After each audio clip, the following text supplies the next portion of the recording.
Distinguidas hijas del expresidente Carlos Andrés Pérez, apreciado amigo Héctor Alonso López, presidente del Comité para la celebración del centenario del expresidente Carlos Andrés Pérez, distinguidos exministros y altos funcionarios de sus dos administraciones que nos acompañan, amigos y compañeros que nos hemos congregado ante la tumba de Carlos Andrés Pérez. 45 años después, sigue vivo en mi memoria el día en que el expresidente Pérez me dijo que quería hacer una gira por el estado Nueva Esparta, del que yo era gobernador, para visitar las obras que se habían puesto en marcha. Me dijo que quería visitar los nuevos negocios que se habían instalado después de decretado el Puerto Libre. Caminamos la avenida Santiago Mariño y luego la avenida 4 de Mayo en medio de una multitud que nos acompañaba.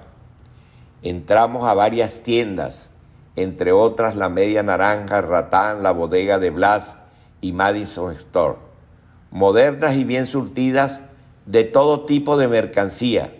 Parecía que estábamos en otro país. El presidente estaba tan impresionado que cuando caminábamos por Ratán quiso subir al segundo piso para observar todo desde arriba y me dijo: Virgilio, qué bueno que me hayas traído a ver todas estas nuevas inversiones. Quiero manifestarte con emoción que así quería ver a Margarita próspera, alegre y con un mejor estilo de vida. ¡Qué satisfacción! Así es que quiero ver transformada a toda Venezuela. Yo puedo dar fe de que esa Venezuela que él quería ver en marcha no era un sueño, sino un proyecto que ya habíamos arrancado. Ese deseo de progreso que me expresó aquel día mientras contemplaba todo lo que se había logrado era mucho más que un deseo, era una voluntad en acción. Y es de eso de lo que quiero hablar, de un hombre que demostró con su acción de gobierno que la democracia era capaz de convertir a Venezuela en un país de primer mundo, un hombre que creyó que éramos grandes y trabajó en grande por el futuro sin desprenderse nunca del presente que tanto exigía de nosotros en aquel entonces y que tanto reclama de nosotros en este día en que hemos venido a rendirle tributo en el centenario de su nacimiento a uno de los preclaros hijos de esta Venezuela que ha parido a tantos hombres y mujeres ilustres que han marcado nuestra historia. Hoy estamos ante la tumba del niño nacido en Rubio, que se vino a Caracas de la mano de Leonardo Ruiz Pineda, el maestro, el amigo, el gran político que regó con su sangre el suelo fértil donde se arraigó el espíritu democrático de nuestra Venezuela. Le tocó a ese muchacho guapiar con todo en contra en momentos en que parecía que el país se lo tragaría para siempre la dictadura. Y junto a otros como él, dio la batalla hasta conseguir la libertad. A Leonardo, aquel maestro que murió asesinado, lo honró de la manera más digna, construyendo una democracia que puso a Venezuela en el camino del desarrollo material y la superación espiritual, mientras muchas de nuestras naciones hermanas seguían oprimidas, donde otros seguramente habrían sembrado odios para cosechar venganza. Él supo sembrar afectos para cosechar la conciliación. Seguro como estaba de que la unidad nacional y la concordia eran vitales para una democracia más sólida, más amplia, más perfecta y por lo tanto más estable. Pero la democracia política, si bien era tan necesaria para él, no era suficiente. Por eso trabajó por la democracia social y la democratización económica. En este punto es indispensable referirnos con la brevedad a que obligan las circunstancias a su primer gobierno, al que siento que se le ha hecho justicia, que no se le ha hecho justicia. Diré para empezar que si hoy el país tiene reservas políticas y posibilidades reales de resurgir, es porque el presidente Pérez impulsó con su primer gobierno una transformación de las estructuras y de las mentalidades que le dio carne y espíritu a una ciudadanía verdaderamente moderna y republicana. Él echó las bases de una Venezuela que florecería en el futuro, pero con plena conciencia de que el futuro comienza en el aquí y el ahora, y que no es un sueño, sino un camino real que se recorre con pasos concretos, tan concretos que se pueden enumerar en una lista de logros que nadie puede refutar y que van desde la nacionalización del petróleo y el hierro, pasando por las grandes obras de vialidad, la creación y ampliación de universidades, liceos y hospitales, represas, grandes acueductos, la electrificación, la seguridad, la fundación del Sistema Nacional de Orquestas, los decretos de parques nacionales, hasta un asunto que fue siempre de gran importancia para él, que era la alerta ante el mantenimiento de las quebradas y torrenteras para evitar los grandes desastres con la venida de las lluvias. Con esto quiero recalcar que a pesar de su visión de trascendencia, fue un presidente que no se extravió en delirios de grandeza ni en extravagancias, sino que le dio especial relevancia a la atención directa de las necesidades más sentidas de la población. Para él la política tenía que traducirse en una gestión pública que brindara seguridad y sirviera de base para un sano clima de prosperidad personal y una elevada calidad de vida. La calidad de vida, nos enseñó él, comienza con la calidad de los servicios, que depende mucho de la calidad del gobierno. Esa enseñanza no quedaba en el sermón ni en consejos, sino que se llevaba a la práctica siempre. A todos nos comprometió con el cumplimiento estricto del deber. Gobernadores, ministros y otros altos funcionarios teníamos que responder por los proyectos de infraestructura y desarrollo social de envergadura, pero también por detalles de gestión de los problemas más cotidianos. Esa fue la razón por la cual la obra de su primer gobierno tuvo tanto impacto y le permitió ganar las elecciones por segunda vez, aún antes de que empezara la campaña electoral. Quienes dicen que la gente votó por él porque pensaba que iba a haber un derroche de dinero, no solo pecan de mala fe, sino que intentan desconocer que en su primer gobierno se sentía el cambio hasta en el rincón más apartado de la provincia. Y eso la gente nunca lo olvidó, por eso lo volvió a elegir. Creo que salta a la vista que un hombre con esas cualidades y visionario y líder político tenía que ser en lo privado un hombre de bien. En efecto, describir Carlos Andrés Pérez humano es hablar de un hombre generoso y desprendido, humilde, familiar, padre ejemplar sin odios ni rencores. El Carlos Andrés humano era un hombre pulcro en el manejo del erario público. Siempre decía que la gente no necesitaba más de 3 comidas al día, que no le interesaba el dinero, que existía única y exclusivamente para dedicarse al bienestar de los venezolanos. Era amistoso y respetuoso en el manejo de las relaciones humanas. Siempre recibí de él el espaldarazo y la confianza como gobernador y como ministro en mis ejecutorias. Las 24 horas del día eran hábiles para el trabajo. Recuerdo que una noche de intensa lluvia en Caracas me llamó como a la 1 de la mañana para alertarme que tenía información de que una parte de la autopista Caracas-La Guaira se había deslizado, la tierra de la montaña, y el paso estaba interrumpido. En efecto, había llovido tanto que se produjo ese deslizamiento, por lo que los funcionarios de la Gobernación y Defensa Civil, ya a las 10 de la noche, se estaban movilizando para proceder a retirar la tierra. Cuando le di esa explicación, lo sentí contento y satisfecho.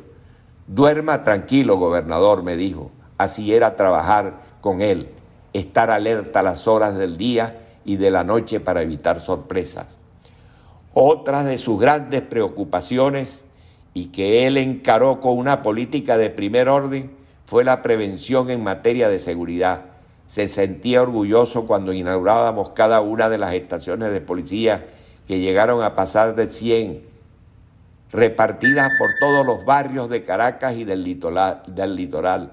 A esa vocación de proteger a la gente se le sumaba otra faceta suya que le dio importantes frutos al país en materia cultural. Como se sabe, creía en los museos como portadores de cultura y les brindó el mayor apoyo, así como a otras instituciones de fomento de las artes. Era un lector empedernido, con un gran afán de conocimiento, lo que sin duda lo convirtió en uno de los presidentes mejor informados que hemos tenido. El recuerdo que se tiene de él es de un hombre recio, de acción, con una gran voluntad para las ejecutorias, y aunque eso es cierto, ha opacado un poco el hecho de que era también un gran intelectual, un hombre de ideas, que dedicaba tiempo a la reflexión y al estudio, a construir su propio pensamiento. Sus escritos y piezas oratorias dan fe de ello. Todos estos rasgos de su carácter estaban potenciados por una gran energía que todos recuerdan. Nunca paraba, no había carta que recibiera y dejara de contestar, ni una llamada que no atendiera o que no devolviera, y aún así encontraba tiempo para estar con su familia. Disfrutaba de sus hijas, le gustaba escucharlas y siempre prestó atención a las sugerencias que ellas le hacían. Esos eran para él momentos de especial valor, que dejaban ver su humanidad y sensibilidad de un hombre que gustaba rodearse de bien, que buscaba siempre la compañía de gente capaz. Por eso, desde el mismo momento que empezó en su primera campaña presidencial, buscó gente del más alto nivel para que fueran sus asesores.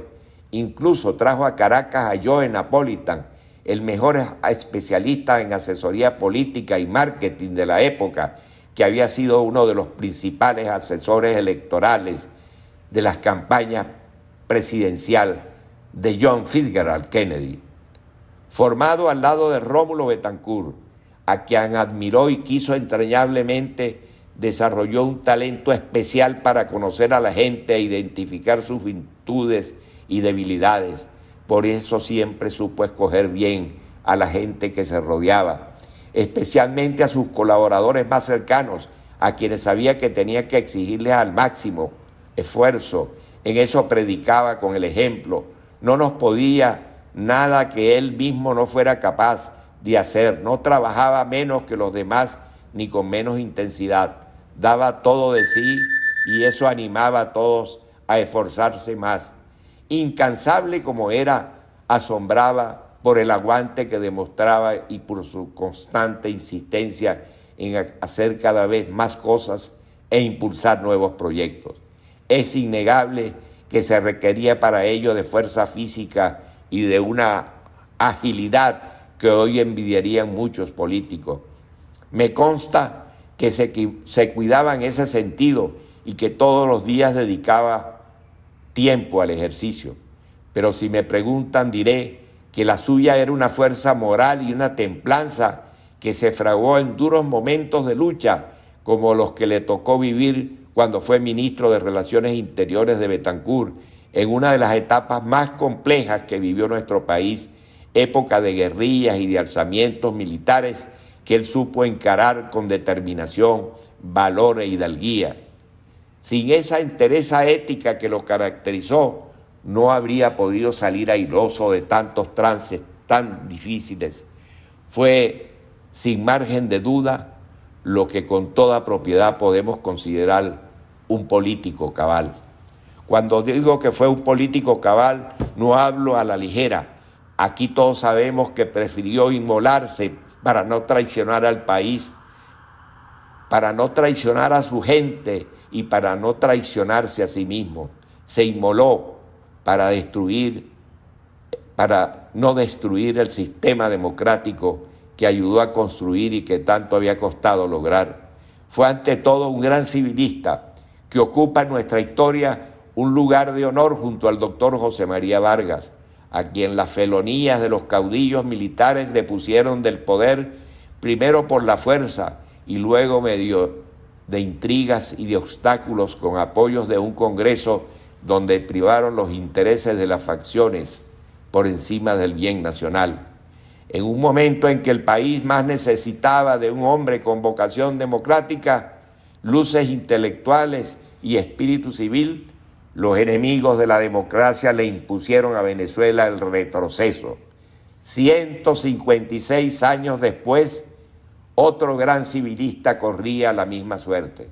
Y creo que el país ha tardado en darse cuenta de que no defenestraron a un hombre cuando desalojaron a Carlos Andrés Pérez del poder, sino que hicieron de muerte a la democracia.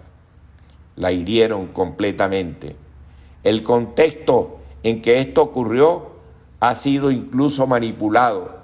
Se ha querido hacer creer que el país entró en crisis debido a las medidas que Carlos Andrés Pérez impulsó, pero hay que recordar que cuando él asumió su gobierno, su segundo gobierno, recibió al país con 300 millones de dólares apenas en las arcas, con el agravante de la inflación y una caída sostenida de los precios del petróleo, y en medio de esa tempestad, cuando se hace un balance sincero y apegado a los datos, resulta que las medidas que él implementó llevaron al índice de pobreza del 70 al 30%. Como ya he dicho, él había echado en su primer gobierno las bases de una Venezuela diferente, moderna, progresista, emprendedora y próspera. Para eso, mientras sus gobernadores y ministros trabajábamos para levantar la infraestructura mejor, mejorar los servicios y abrir la economía, les abrió las puertas de las mejores universidades del mundo a los jóvenes que años más tarde diseñarían y dirigirían los planes para llevar al país a un nivel de progreso aún mayor. Para eso se creó el plan de becas Gran Mariscal de Ayacucho, para contar una década después y a lo largo de los años subsiguientes con la gente que impulsaría la visión que ya teníamos de hacia dónde queríamos ir. Él no trabajó para un quinquenio, sino para el largo plazo, para el futuro. El tiempo transcurrido entre un gobierno y otro lo aprovechó para prepararse aún más. Así, cuando en su segundo mandato se encontró con una crisis que había que corregir, ya sabía lo que había que hacer, y para ello contaba con el equipo que se preparó gracias a Fundayacucho y que puso sus manos a la obra, dando pasos decididos en la dirección que en ese momento era la correcta, hasta que chocamos con la discordia, la intolerancia y los dogmatismos ideológicos, como en una pesadilla que parecía repetir los tiempos del doctor Vargas. Los enemigos de la democracia saltaron a la escena. Que la visión de país de Carlos Andrés Pérez impulsó y defendió fuera fuente de polémica, era de esperarse. Por eso es lo natural en cualquier contexto libre y democrático. Lo que quiero señalar como una lección para los tiempos de hoy es que el debate lo aprovecharon algunos sectores para sembrar la duda y distorsionar la percepción de las propuestas, especialmente en lo referente a los ajustes económicos que ahora ya nadie objeta. Por encima de las razones del país quisieron imponer sus propios intereses sin detenerse a pensar, a pesar de las consecuencias de las cuales hoy somos testigos y víctimas, pero no es mi intención señalar ni juzgar a nadie en particular, sino llamar la atención sobre el hecho de que dentro del sector democrático estamos corriendo el riesgo de caer en lo mismo, y no nos podemos permitir. No puede ser que mientras Venezuela se hunde, nos desgastamos en querellas sin sentidos y nos debilitamos. Los enemigos de la democracia son especialistas en dividir tanto a las mayorías como a las minorías para conservar el poder. Hemos sido víctimas de esa trampa diabólica que nos han tendido bajo la vieja estrategia de dividir y vencerás. Yo digo, a una estrategia tan vieja y repetida la podemos vencer con una premisa más poderosa, que la podemos expresar así: unámonos y triunfaremos. No le demos más vuelta al asunto y asumamos que tenemos que volver al pacto de Punto Fijo que firmaron Rómulo Betancourt, Jovito Villalba y Rafael Caldera. He dicho en un libro que he publicado recientemente como modesto aporte al debate que tanto necesita el país, que el pacto de Punto Fijo fue la partida de nacimiento del régimen de libertades, garantías, apertura, estabilidad y Estado de Derecho que estamos llamados a rescatar. Quiero agregar que recuperarlo es abrir de nuevo la puerta al futuro. Volver a Punto Fijo no es viajar al pasado, porque es documento de plena vigencia que nos da unos principios de acción para el presente que podemos y debemos aplicar de inmediato. Ahí encontramos las claves para sostener el Estado civil de libertad e institucionalidad necesarios para lograr un desarrollo sano económico, una política de verdadera inclusión social, una red de servicios de primer nivel y una apertura al mundo que no vuelva a poner en la senda para acceder al primer mundo. A ese que tenemos que acceder, al que pertenecemos por vocación, por quienes sentimos al país de esta manera, quienes creemos en ese proyecto de la gran Venezuela, somos ciudadanos de ese otro país que CAP vislumbró aquel día en Margarita. Ya nuestro corazón y nuestro espíritu están en el primer mundo. Ahora nos toca llevar el país hasta allá, en esa lección de Pérez, no lamentarnos del país que tenemos, sino construir el país que queremos y al que ya pertenecemos.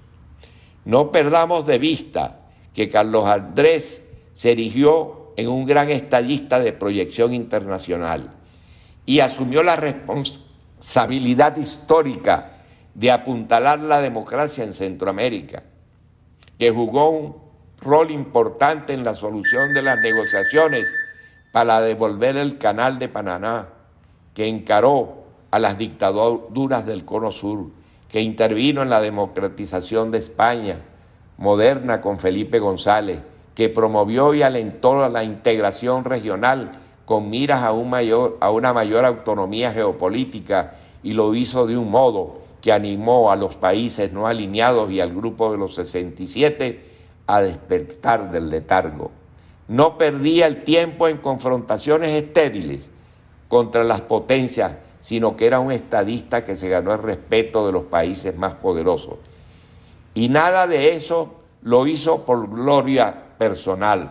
Lo que buscaba era un entorno que favoreciera y no amenazara la democracia que tanto sacrificio había costado.